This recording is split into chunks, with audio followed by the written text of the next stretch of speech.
Jenny Miller had a routine. It wasn't exciting, it wasn't romantic, but it was hers. She woke up every morning at 4:45 a.m. in a creaky one-bedroom apartment above the pharmacy. The streetlight outside her window flickered like it couldn't decide whether to live or give up. A metaphor Jenny found oddly comforting. By 5:15, she was dressed. Faded jeans, soft flannel, hair pulled back in a low, easy knot. By 5:30, she was inside Rosie's diner, tying the same old blue apron around her waist. The bell above the front door always jingled with a slight delay. The air inside always smelled of black coffee and hash browns. The regulars always sat in the same seats.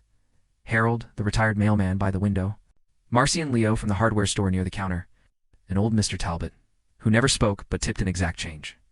Jenny greeted them all with soft smiles and light steps, like someone trying not to disturb the stillness of morning. No one ever asked her if she was okay, but then again, she never gave them a reason to. It was a Tuesday in October when she first saw the boy. He couldn't have been more than 10. Skinny, quiet, eyes too grown up for his age. He came in just after 7, tucked into the farthest booth like he didn't want to be seen, but hoped someone might notice him anyway. He ordered only a glass of water. When Jenny brought it over, placing it gently on a paper napkin, he gave a tiny, almost imperceptible nod. No smile, no thank you, just that flicker of acknowledgement. The next morning, he came again. Same time, same booth, same silent request. Asterisk, that is overthinking. Now asterisk, by the third day, Jenny didn't ask. She just brought the water and placed it down with a softness that said, I see you. By the second week, she knew his rhythm. He'd arrive precisely at 7:15. He'd sit with a too-big backpack beside him and an old paperback open on the table. He never ordered food. He never looked up. But she could see it in the way his eyes followed the plates of pancakes and eggs carried past his table. He was hungry, painfully, quietly hungry. On the 15th day, Jenny made a mistake. Or at least, she pretended to. She came out from the kitchen holding a plate of pancakes and set it down in front of him like it was an accident. Oh, sorry, she said gently, brushing hair behind her ear. The cook made an extra it here instead of throwing it out. The boy stared at the plate like it was a trick. His eyes darted up to hers, suspicious, guarded. It's okay, she whispered, already stepping away. Sometimes they mess up the count. She didn't look back, but from behind the counter, she watched first. He glanced left, then right, then slowly, cautiously, picked up the fork. 10 minutes later, the plate was empty, and his book was still open, his eyes glued to the page with such deliberate stillness. It broke her heart a little when she came to clear the dish. He didn't meet her eyes, but he whispered something so soft she almost didn't catch it. Thank you. And that became their ritual. Every morning, Jenny accidentally brought an extra plate. Scrambled eggs. One day oatmeal, the next French toast when she could sneak it. He never asked. She never explained. It was a quiet kind of understanding. A kindness with no spotlight. Harold raised an eyebrow after a few weeks. Who's the kid? He asked. Between sips of coffee? He your nephew or something? Jenny wiped down the counter, pretending not to hear. Just a hungry morning soul, she replied vaguely. Does he pay? She shook her head. He eats. Kathy, who worked the grill, pulled her aside once. You're feeding a stray, she said. Not unkindly, just blunt, like always. You know they disappear eventually. You give 'em too much, they don't learn nothin'. Jenny only shrugged. It's fine, she said. I used to be that hungry too. Kathy blinked. That was the most personal thing Jenny had said in 3 years. No, one pushed after that. The boy still never gave his name, and Jenny never asked, but in a diner where things rarely changed. He became a quiet fixture, like the bell above the door, or the warm hum of the coffee pot, or the soft way Jenny smiled just a little more when she saw him each morning, and every time she placed the plate in front of him, he'd give that tiny nada, a thank you, a connection, a thread tying to lonely lives together without ever speaking it aloud. And then one morning, before the sun had finished rising, before the first egg hit the grill, before Jenny could even untie her scarf, the diner parking lot filled with the sound of engines. Not one, not two, but 4 black SUVs pulled up in perfect silence. Doors opened, and everything changed. Let that moment settle in your chest. We'll find out who came for the boy. Why? In the next part, Jenny stood behind the counter, half-tied apron hanging at her waist, hands frozen on the register drawer. The soft flicker of neon from the Rosie's Diner sign bled through the windows in shades of faded pink and warm cream. But outside, the black SUVs looked like they'd been carved from shadow. 4 of them, all identical, not Kansas plates. The doors opened in near unison, and out stepped men in suits. Not cops. Not feds. At least not with badges. Something else. Their posture wasn't aggressive, not loud or hostile, but intentional. Sharp eyes, coordinated steps, as if they were used to being obeyed without needing to ask. Jenny felt her stomach twist. Not from fear, exactly, but from something deeper. A shift in the atmosphere, like gravity, had slightly changed. The bell above the door jingled softly as the first. Man entered, then the second, then the third. The last one held the door for a moment. And that's when Jenny noticed the boy, the quiet one. He stepped through the doorway like he didn't even need to look like this diner was already mapped in his mind. The same booth waited, back corner, just like always. He walked straight to it, no hesitation. Only this time, the backpack was gone. The book too, just him, smallframe.com face. Guarded eyes, the man who entered last, approached the counter. He was older, maybe mid-50s, with silver hair and a leather coat that looked far too expensive for this town. "You're Jenny Miller?" he asked in a tone that was soft, but final. She nodded slowly. "May we have the booth in the back, Jenny?" Glanced past him. The boy was already seated, waiting. She nodded again and gestured gently, her voice barely audible. Of course, her heart thudded quietly beneath her ribcage. She wasn't sure why something was happening, something layered and long in the making, but she didn't yet know whether she was part of it, or simply a witness. The men sat around the booth too, on either side, one across from the boy. Only the silver-haired one remained standing. He turned toward her. "He tells me you've been feeding him." Jenny blinked. It wasn't a question. "Yes," she said simply. "Just breakfast." The man smiled, but not in a way that reached his eyes. "How long?" "About a month." "Did he say who he was?" "No. Did you ask?" Jenny shook her head. He was hungry. A pause. The man studied her like she was a puzzle with fewer pieces than expected. Then he gave a slow nod and walked to the booth. Jenny moved behind the counter, trying not to watch too closely, but she saw the boy glance up at her just once, and in that one flicker, that brief, fleeting moment, something passed between them. Not fear, not regret. Something else, almost like sorrow. 15 minutes passed. The men barely spoke. They ordered nothing. Jenny poured a cup of coffee and brought it quietly to the table, placing it in front of the silver-haired man. He nodded, still saying nothing. The boy didn't touch it. He just sat there, hands folded, eyes distant, expression unreadable. At exactly 7:45, they all stood. The man closest to the door left cash on the table, too much for coffee, too little for a bribe, and then they left. As silently as they'd come, the boy was the last to go. But just before stepping out the door, he turned back. His gaze met Jenny's. Clear, steady, and then, for the first time, he spoke. "Thank you for seeing me." That was all. Then he was gone. Jenny stood motionless in the empty diner. The coffee pot hissed quietly behind. The jukebox clicked into the next track, an old blues song no one had played in weeks. And in that fragile silence, Jenny felt something ache deep in her chest. She didn't know his name, not really. She didn't know why he was here, or why he left that way. But she knew what it meant to be invisible, and she knew that for a little while, she had made someone feel like they existed that afternoon. When the lunch rush slowed, and the sun warmed the metal stools by the window, Jenny wiped down the boy's booth slower than usual, there under the napkin holder. It was a folded piece of paper. Her hands trembled slightly as she opened it. 4 words, written in neat, careful script. "You saved me first. Let that settle now. Feel it like a warm hand on your back in the cold. Tonight, let's stay close to thee. Warmth that kindness creates. It doesn't take much. A plate of pancakes, a glass of water, or a quiet gesture that whispers, 'I see you.'" Jenny kept the note. She folded it neatly, slipped it into the small recipe box she kept beneath the register, the one no one else ever opened. It was where she kept the things that mattered, tiny moments, small things, lost buttons, letters. That never got mailed, the photograph of her father's hands on the wheel of his truck. Long before everything had gone quiet, that note. It felt like a whisper from the universe. "You saved me first." She read it every morning for a week. The boy never came back. Days passed, then weeks. No one asked about him. No one in town mentioned a child missing, or men in suits. In its slow, sticky rhythm, the coffee still brewed at 5:30. Marcy still gossiped about the hardware store's inventory. Mr. Talbot still left exact change on the counter. But for Jenny, the diner felt different now, like a room where someone had turned off the music mid-song. She found herself glancing at the corner booth. Not in hope, just in habit. Her eyes would drift and her chest would tighten. like something important had left through the back door without saying goodbye. One morning, as November turned the leaves to gold and copper, Harold broke the silence over his coffee. You ever wonder what that boy's story was? Jenny looked up, caught off guard. Harold sipped slowly. The quiet one. The one with the book. You seemed close. Jenny nodded once. I still don't know his name, she said softly. Strange, ain't it? Harold muttered. How someone can pass through your life like a gust of wind and leave it different somehow. She didn't reply, but in her chest, something ached quietly in agreement. 2 months passed. Snow came early that year, dusting the sidewalks and frosting the windows of Rosie's diner like icing on a gingerbread house. Business slowed. Locals kept to themselves.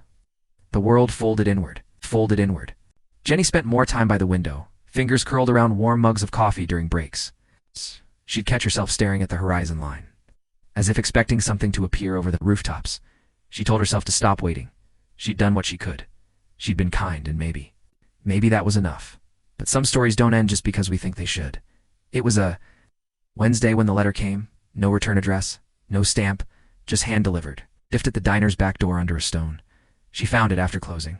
When she stepped out to toss the trash and noticed something smooth and out of place against the cold metal step, a white envelope, heavy inside, was a letter written on crisp linen paper, folded perfectly. The handwriting was the same, careful, deliberate, and as she read, her hands trembled again.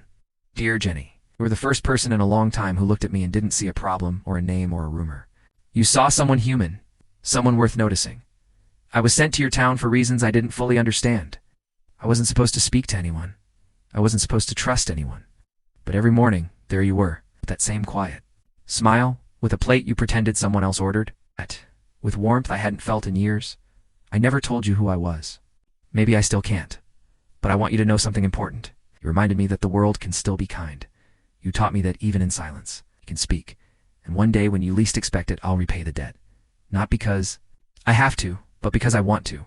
Until then, stay warm. Keep smiling. The world needs more people like you, see? Jenny stood in the alley long after she finished reading, breath fogging in the cold. See, she traced the letter with her fingertips, like it might vanish if she blinked too long. She didn't need to know the rest, not really. The why, the how, the men in suits, the mystery behind. His eyes, she only knew this. Her small act had mattered to someone, somewhere, and maybe that was everything. Back inside, she made a quiet decision. The next morning, she brought out a small sign from under the counter. It was handwritten, taped to the wall beside the window booth. No one sits alone here. Harold raised an eyebrow when he saw it. You starting a club? He teased. Jenny just smiled. Something like that, so it began. A new kind of ritual. Students from the nearby school began drifting in. Not many, just 1 or 2 at first. Tired-looking kids with shadows under their eyes. Girls with headphones pulled over messy buns. Boys who didn't say much. They sat at the booth. Red wrote, sometimes cried, and Jenny always brought them something warm, an extra plate, cinnamon roll, a mug of cocoa with too much whipped cream. No one ever asked, she just gave, and slowly, without fanfare, the booth stopped being just a booth. It became a haven. And the boy, see, he didn't return. Not that year, not the next, but sometimes, when the wind blew a certain way, or when the morning sun lit up the counter just right. Jenny swore she could still feel the echo of him, sitting there reading, waiting for pancakes that weren't ordered. Settle in deeper now. Let your breath soften, because what comes next is quiet. But powerful. The snow came heavier that January. It muffled the streets like a blanket over a restless child, softening every footstep and silencing the wind as it passed along the shutters of Rosie's diner. Jenny arrived early as always. The bell above the door jangled softly, her boots wet from the slush outside. The windows fogged with warmth, the fryer hissed faintly, and the smell of cinnamon rolls filled the air. The sign by the booth still hung where she'd placed it weeks ago. No one sits alone here. And true to its promise, there was always someone. A teenage girl scribbling poetry into a spiral-bound notebook. A boy with nervous eyes who only ordered tea. A local foster kid who barely spoke above a whisper, but smiled now when Jenny brought him toast with raspberry jam. The booth had become something more than a table. It had become a pause in the chaos. A breathing space for anyone who felt unseen. And that made it sacred. That morning was no different. Until 10:37 a.m., the bell above the door rang. And then walked a woman. Late 30s, maybe early 40s. Dressed simply, dark jeans, a long wool coat, snow-dusted boots. Her face was familiar. in that way that made you pause. As if you'd seen her in a photograph or heard her voice once in a dream, she stood just inside the door. Looking around, Jenny met her gaze with a soft smile. "Take any seat you'd like," she said gently. But the woman didn't move. Instead, she pulled something from her coat pocket, a small, folded piece of paper, worn, creased in the corners. She held it up. "Did you write this?" Jenny's breath caught. It was her handwriting. The sign, "No one sits alone here." "Yes," she said slowly. "I did." The woman gave a slow nod and walked to the counter. Slipping onto the stool usually saved for Harold, who wasn't in yet, Jenny poured her a cup of coffee. Even though she hadn't asked, the woman smiled softly. "He told me about you." Jenny's hand paused mid-pour. "Who?" "See." The name or the single letter wrapped around Jenny like a forgotten melody. She said nothing, only handed the coffee gently. Both hands around the cup as she slid it forward, the woman warmed her fingers around the mug and exhaled slowly. "I was his guardian. Assigned, not chosen. Not in the way families choose. But over time, I suppose I did choose him." Jenny waited, not sure if she should ask anything at all. The woman continued, "He's safe. That's what I came to say. He's okay." Beat. "Past, he talks about you. Still, often, said your booth was the first place he ever felt human again." Jenny looked down, blinking away the prickle behind her eyes. "I didn't do much," she whispered. The woman smiled gently. "You didn't need to do much. That's the point. You didn't ask for his story. You didn't push. You didn't expect him to perform his pain. You just fed him." Jenny nodded. "He was hungry." "He was more than that," the woman said softly. "He was alone. He'd been alone for so long he didn't recognize softness when it showed up." Jenny looked over at the booth. It was empty just now, but she could still feel the warmth it held. The way stories linger even when their tellers are gone. The woman reached into her coat again and placed a small velvet pouch on the counter. "He asked me to give you this." Jenny stared at it. The woman nodded. "Double quotes, open it when you're ready." Then she stood, finished her coffee in one last sip, and placed a crisp 20 on the counter. "Thank you, Jenny, for giving him something even. We couldn't." And just like that, she was gone. Jenny waited until the diner was quiet again. Then she untied the pouch slowly. Inside was a key. Attached to it was a tiny engraved tag. Nothing flashy. Just 3 words. "Booth is yours." At first she didn't understand, but 2 days later a letter arrived. This time with a return address, an attorney's office, Denver, Colorado. Inside was a deed. Property ownership, the booth, and the portion of the diner that housed it, had been purchased in Jenny's name. He wanted to make sure no one could ever take it away from you, the letter said, and that no one would ever sit alone there without your permission. Jenny pressed the letter to her chest. The tears came then, quietly like snow falling in the early morning, soft, gentle, healing after the rush that day. She changed the sign. She wrote it in fresh ink. Bigger this time, Booth C, where no one sits alone. Harold noticed it first. "That new?" Jenny just smiled. "It's always been there. It just has a name now." And in the next part, someone returns to the booth years later, carrying the next chapter of C's story. And a message Jenny never expected. 5 years passed. 5 snowy winters. 5 long, hot summers, and the Booth C remained. It had become something of a legend. Jenny never advertised it. She didn't post about it. There were no signs outside Rosie's diner, but people found it anyway. Teenagers whispered about it after school. Few lonely truck drivers made detours just to sit there. Even Marcy from the hardware store eventually sat in that booth one rainy day, crying quietly over a picture of her son she hadn't spoken to in years. And Jenny? She just kept doing what she always had, pouring coffee, making pancakes, showing up kindness. She believed didn't need to be loud to be powerful. One late September afternoon, when the sunlight poured in golden through the front window, a young man walked in, maybe early 20s, black jacket, dark jeans, a tiredness in his eyes that came from something deeper than a long road. He didn't speak when he entered, just walked slowly to Booth C and sat down. Jenny noticed the way his shoulders rested, not tense, not afraid, but like he had reached a place that held memory. He placed something on the table. A notebook, old, worn edges frayed, a ribbon tucked into the middle. Jenny approached.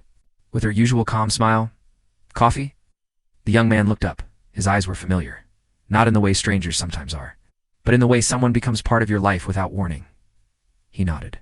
Just once, and Jenny's heart did something quiet. She didn't speak, didn't ask. She just returned with a full mug, placed it gently in front of him, and set down a plate of pancakes, the same kind she'd once accidentally given to.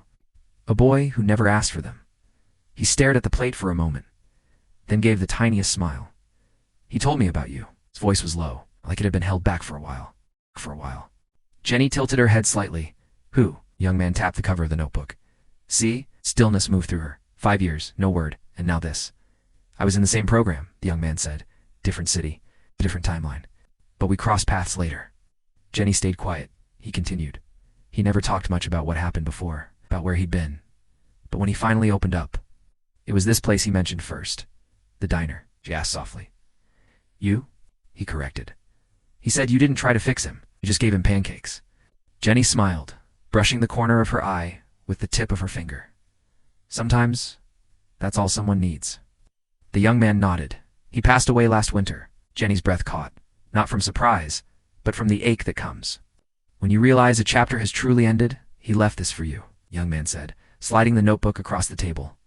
Jenny looked down at it, his fingers trembling. He said, she saved me without asking why. That kind of love deserves to be remembered. Jenny didn't open it right away. She just sat there, across from this stranger who wasn't really a stranger anymore. And together, they shared pancakes in silence. When he finished, he placed a folded piece of paper beside the notebook. He wanted you to have this too. Then he stood, nodded once, and walked back out into the golden afternoon. Jenny didn't stop him. Some moments, he just let pass, gently, gratefully, when the diner closed that night. Jenny sat alone in booth C. She opened the notebook. Inside were journal entries, letters never sent, pages and pages of thoughts, some short, some long, some messy and crossed out, but every few pages. Her name appeared, Jenny, a moment described, a plate remembered, a cup of coffee that made someone feel alive again. She cried quietly, not with sobs, not with heartbreak, but with something deeper, grief and gratitude, because in a world that had taken so much from C, he had chosen to leave something behind, and she had been part of that. The folded paper, it was a deed transfer. The rest of the diner in her name, it's yours now, the note attached said. Let the kindness continue. Booth C is only the beginning, and in the next part, Jenny makes a decision that transforms Rosie's diner into something more, sanctuary that touches thousands. Jenny sat in the booth long after the lights were off, the notebook open.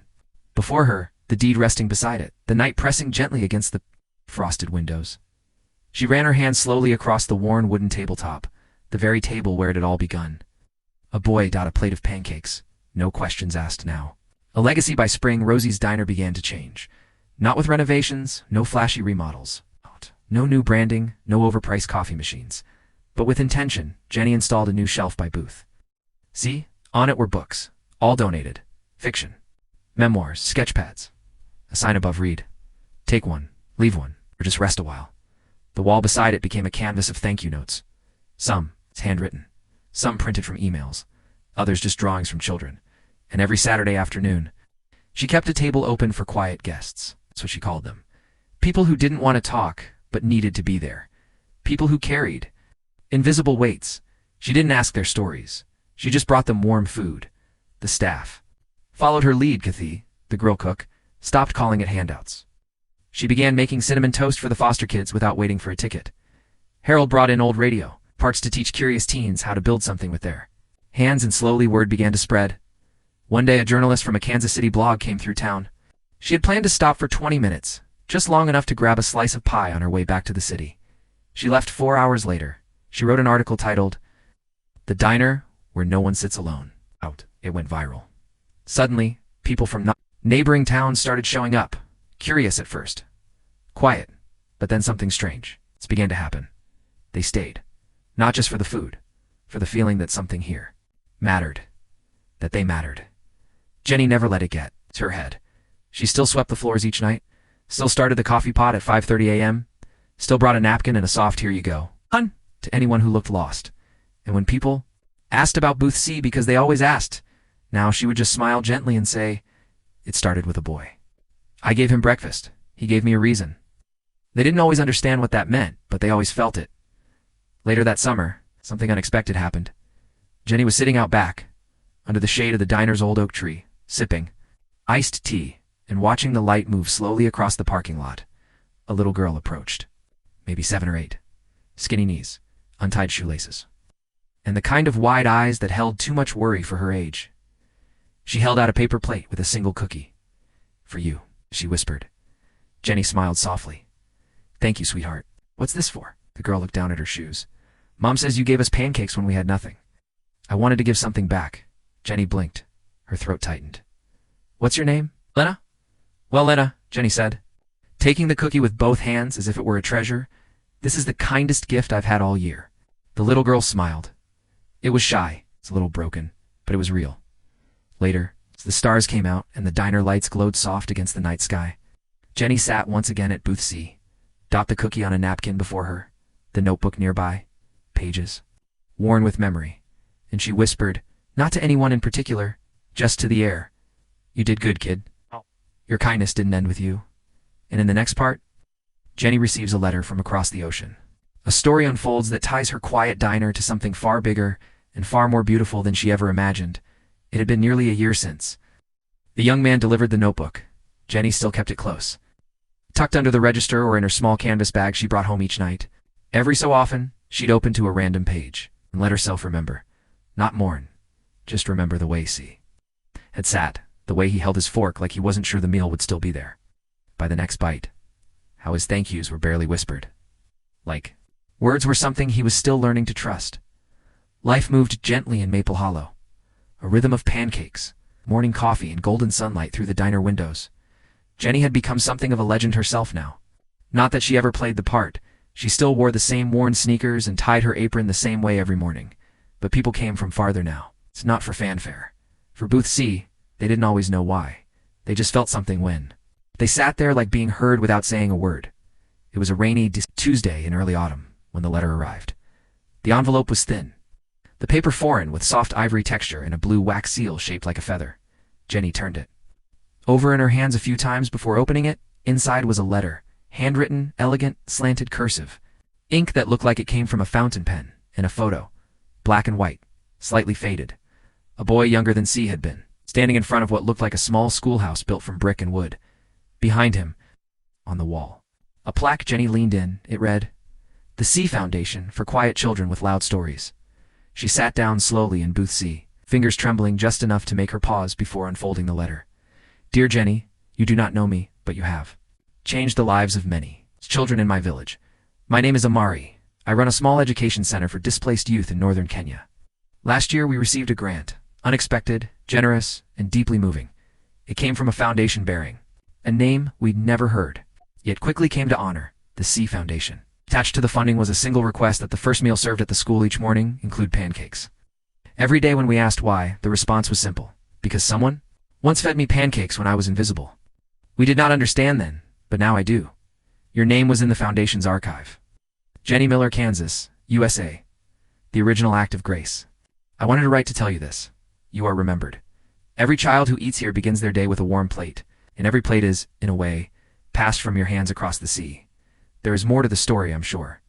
But even if I never know it all, know this. You are part of our family now, in kindness." Amara. Jenny sat very still. The rain outside whispered against the windows. The diner was nearly empty. Just Harold snoozing gently by the window, and a student in headphones. Sketching quietly in a notebook, she looked again at the photo. The boy, his smile, the plaque, a building full of life. Because of pancakes, because of C, because of a moment that happened right here, so many years ago, with a plate she never meant to deliver. Jenny placed the letter in the notebook, tucked it into the back, closed the cover gently, then walked into the kitchen. "Kathy," she said quietly. "Yeah, hun. We're adding a new item to the specials board." Kathy wiped her hands on a towel and waited. Jenny picked up the chalk. Her fingers were steady now. She wrote in a flowing script. "The World Pancake. Many stories, all proceeds go to kids who once sat alone." Somewhere, Kathy read it, then nodded slowly, her throat thick. "We'll make it extra sweet." And in the next part, someone returns to Maple Hollow with one final gift, a truth Jenny never expected. In a final chapter that brings peace, closure, and new beginnings. Some endings don't close the story. They open something new, and when the kindness you gave circles back to you, it doesn't shout, it simply sits down. Quietly says, "I remember." The leaves had begun to fall again. Maple Hollow in autumn was a postcard, golden reds and sleepy oranges lining the sidewalks. Children kicking through piles on their way to school, and the scent of something baked always floating somewhere in the air. Inside Rosie's diner. Booth C remained full most mornings. People came not just for the pancakes anymore, but for what the place had become. A quiet shelter in a loud, tired world. Jenny had learned not to ask why someone sat alone. Sometimes it was a breakup. Sometimes it was a death. Sometimes they didn't even know themselves, but the pattern was always the same. They came in quiet and left feeling seen. On the first Thursday of October, the bell above the door rang, and Jenny looked up, expecting Harold or one of the regulars. But it wasn't a local. It was a man in a dark wool coat, neatly pressed, maybe in his early 50s. Sharp eyes, but kind, like someone who'd lived through things but didn't let bitterness take root. He scanned the diner slowly, and then he saw the sign, Booth C, where no one sits. Loney smiled, walked over and sat down. Jenny approached with a fresh pot of coffee. Long drive, she asked gently. He looked up, eyes settling on her. Longer than I expected. Worth it, though. She tilted her head, curious. He reached into his coat and placed something on the table. It was a photo of her. Jenny blinked. Where did you get that? He carried it, the man said softly. See, it was tucked into the back of his journal. Jenny sank into the seat across from him. The man didn't rush. My name is Daniel, he said. I was C's mentor, for a time. Later I became the executor of his estate. She echoed, still processing. He nodded. He didn't have much, not in the usual way, but what he did have, he gave away. Jenny looked down at the photograph. It was taken through the diner window. She was laughing, holding a coffee pot. Mid-pour head tilted back, just slightly. The sunlight had hit her hair just right. It looked warm. Real? She didn't even remember the moment. He said. Daniel continued. This is what safety looks like. This is what trust looks like. Jenny's hands trembled slightly as she set the coffee pot down. He never told me any of this, she whispered. Because he didn't need to, Daniel said gently. Some things, we don't speak aloud. Because they're too important. He reached into his briefcase and handed her a sealed envelope, her name written on the front. Just Jenny. She opened it slowly. Inside was a single handwritten line. You saved the part of me that still believed people could be good. Thank you for not needing to understand me before you cared. Jenny folded the letter and placed it beside the photo. Her eyes stayed on both for a long time. Then, very softly, why are you here now? Daniel smiled again. Because I promised him I would come, when everything he started had finished growing. And has it? He looked around the diner at the photos on the wall, the pancake, fundraiser board, the little shelf of books by Booth C, and the two teenagers currently sketching quietly at the window. He nodded. It has. Jenny stood, poured him a cup of coffee, set it down slowly with a soft smile. Then you should stay for breakfast. Daniel chuckled. I thought you'd say that. She brought him pancakes, the same kind, the original kind. He took a bite, closed his eyes. I get it now, he said. They really are magic. Jenny smiled, her hand resting briefly on the edge of the booth. They're just pancakes, not the way you serve them. And in the next part, the town gathers one evening for a quiet celebration. Booth C receives one final tribute. Jenny steps into something she never planned, a future that carries. Sees kindness farther than either of them ever dreamed. It was early November when Jenny decided there wouldn't be a statue, no plaques, no museum walls, but there would be. Light so, she planned a gathering just one evening. No flyers, no online posts. Just quiet conversations passed hand to hand like folded notes between friends. Thursday night, she told people. Booth C after closing. That was all. No one asked why. Because they already knew that evening. The diner glowed from within like a lantern in the dark. Warm light spilled through the windows, falling gently on the fallen leaves outside. Inside, it was hushed, not somber, just peaceful. The chairs were filled. No one talked loudly. They shared space the way old friends do when words aren't needed. At 7:15, the exact time C used to arrive all those years ago, Jenny stood behind the counter, her apron folded. Neatly on the hook behind her, she stepped out quietly, walked to Booth C, and placed a single candle on the table. Lit it then? A plate, pancakes stacked soft and golden, with just a drizzle of syrup and a paper straw resting beside it, exactly how she'd served him the very first time. She didn't speak, but the room understood, in the silence. People stood one by one and walked gently to the booth. Some placed something small on the table, drawing a folded note, a photo, a little wooden heart with the word hope etched into it. Some just placed their hand on the edge for a moment, then sat back down. Even Harold, slow with age now, stood with his cane, touched the booth with reverence, and nodded quietly to no one in particular. Then, the door opened. 4 black SUVs pulled into the lot, but they weren't imposing. They were respectful. Out stepped a woman in a long navy coat, a teenager holding a journal. And two men in dark slacks with foundation pins on their collars? They weren't here for tension, they were here for him. See, Jenny walked to the teenager first. The girl was tall, maybe 16. Confident but gentle. She held the journal tightly. "You're her," the girl said softly. "Who? The one he wrote about? You're Jenny?" Jenny smiled gently, eyes glistening. "And who are you?" "His sister." Jenny's breath caught. He never told me he had. We didn't grow up together. Different homes, different stories. But he found me. Found all of us. Then he found you. And you reminded him how to come home. To people again." Jenny placed a hand lightly on the girl's shoulder. "He did more with his story than most ever do." The girl nodded. Double quotes, he said, "You gave him back the part of his heart that still worked." That's how he said it. He wanted me to meet you someday. She handed Jenny the journal. "This one's for you." Later, after most guests had gone, and he sat alone in booth C. The plate was empty now, just syrup remnants and the candle flickering low. She opened the second journal slowly. The first page held only a title. Oh. The Diner That Didn't Ask. "Questions by C?" She smiled softly, then turned to page 1. And in the next part, Jenny begins a new chapter. A gentle decision that changes how Rosie's diner will run forever. And a whisper of love from C's past shows up when she least expects it, bringing the story full circle in the most unexpected way. When you give without asking, you plant something no one can take away. It grows in the lives you'll never meet, and sometimes it finds its way back home. For weeks after the gathering, people kept leaving small things in booth C, some folded notes, some little crafts from children, even a button, one woman said, was from her late father's coat, because this booth helped her feel like he was still nearby. Jenny didn't clean them away. Instead, she left a wooden box beneath the table, painted soft blue. A sign above it read, "Leave a story. If you need to, take a moment if you're tired." The box filled quickly. Some notes were one word: help, grieving, trying. Others were full pages long, stories of homes left behind, of second chances, of finding one moment of peace in the scent of maple, syrup, and warm bread. Jenny read each one when the diner closed. Not to fix anyone, just to witness. She'd always said she didn't need recognition, and she meant it.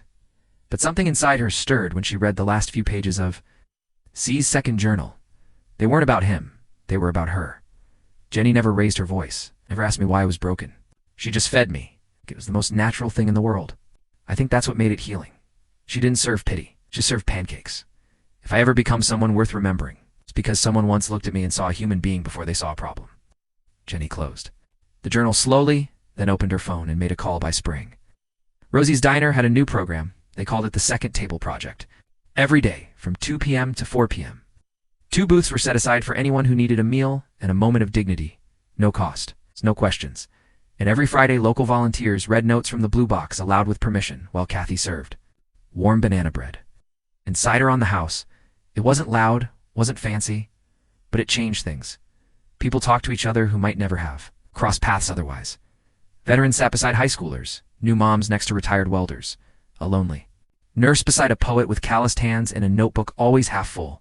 And once, a woman who'd once been fed pancakes by Jenny years ago during her divorce came back not for food, but to apply as a dishwasher.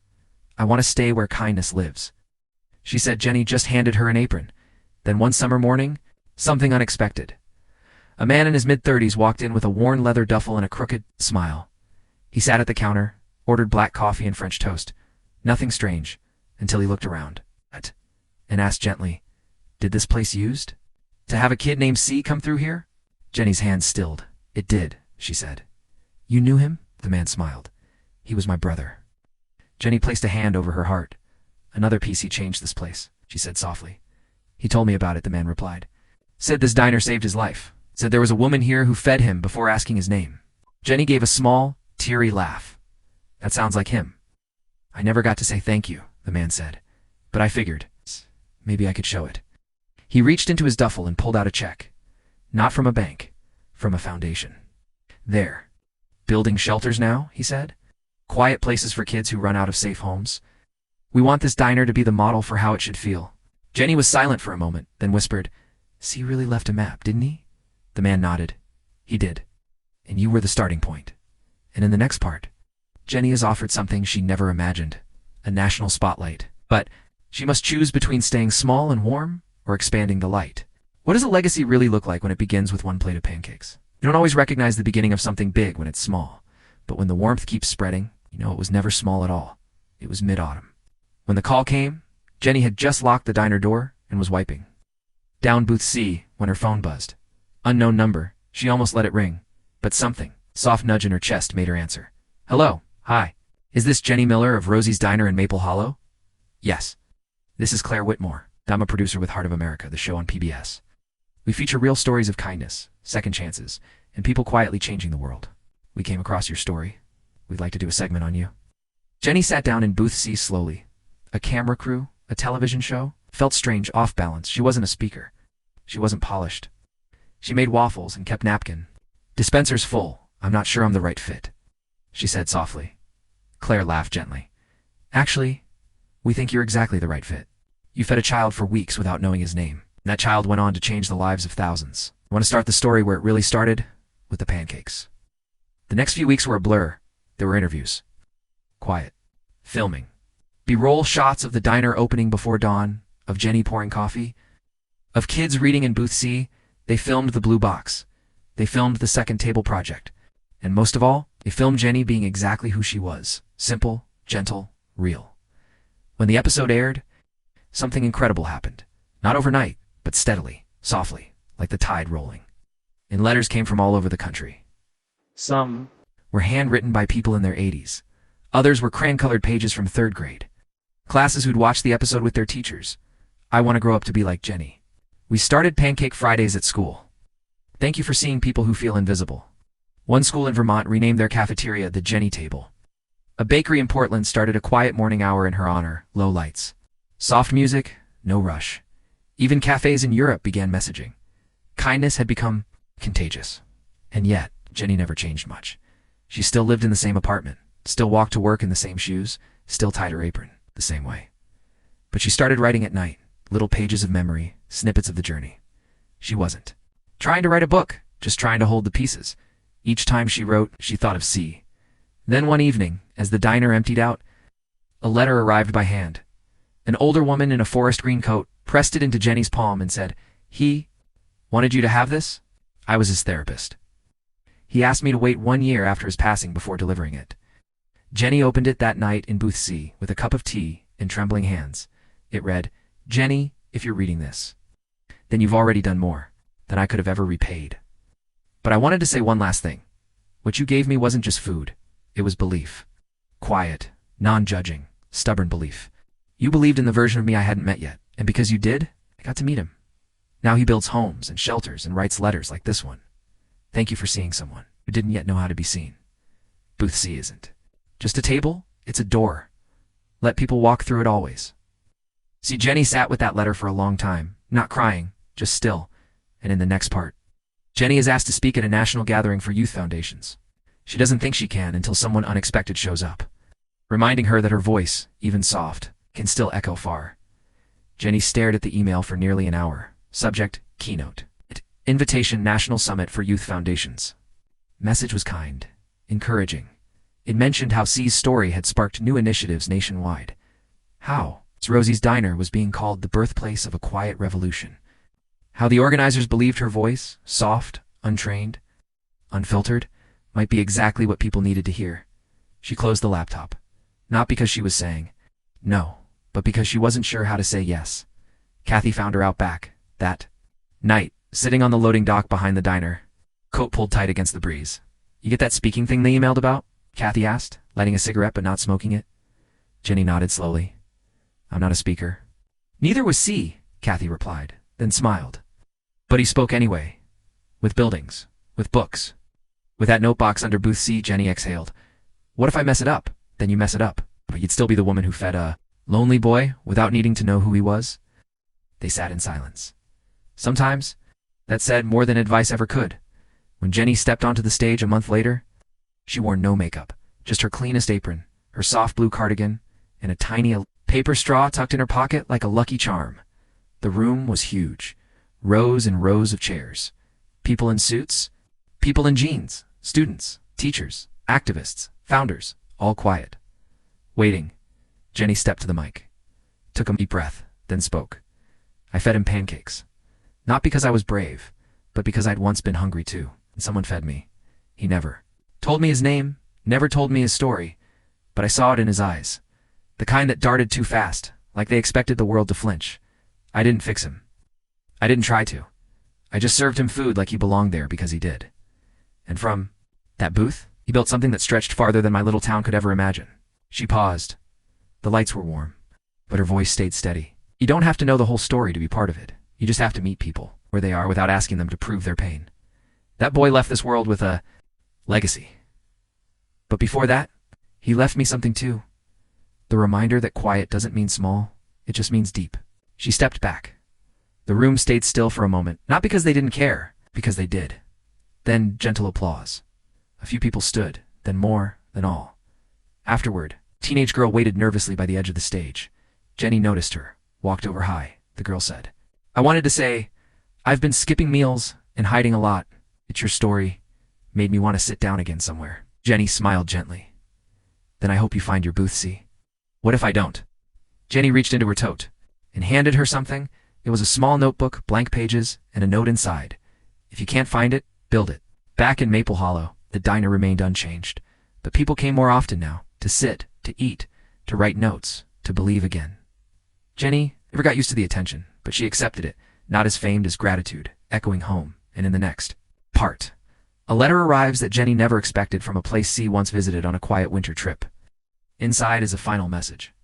One that brings Jenny face to face with a truth she hadn't yet dared to dream. They just need to be real. And, remembered, the first snow fell quietly that year.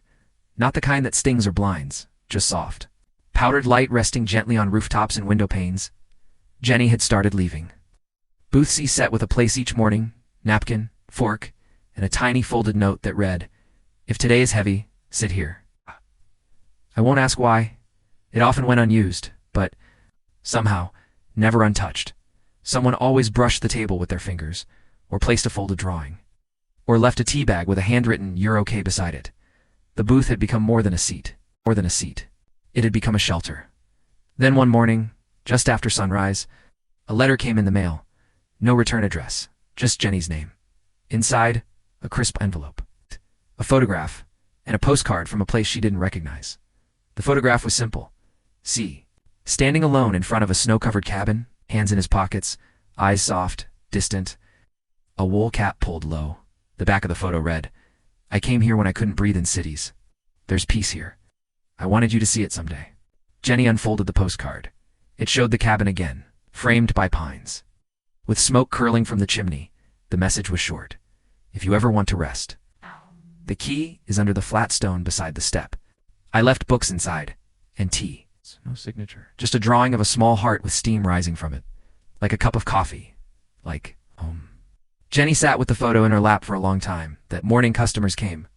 Coffee was poured, bacon sizzled, but part of her remained with the letter with the mountains. The man who once sat quietly sipping water before school.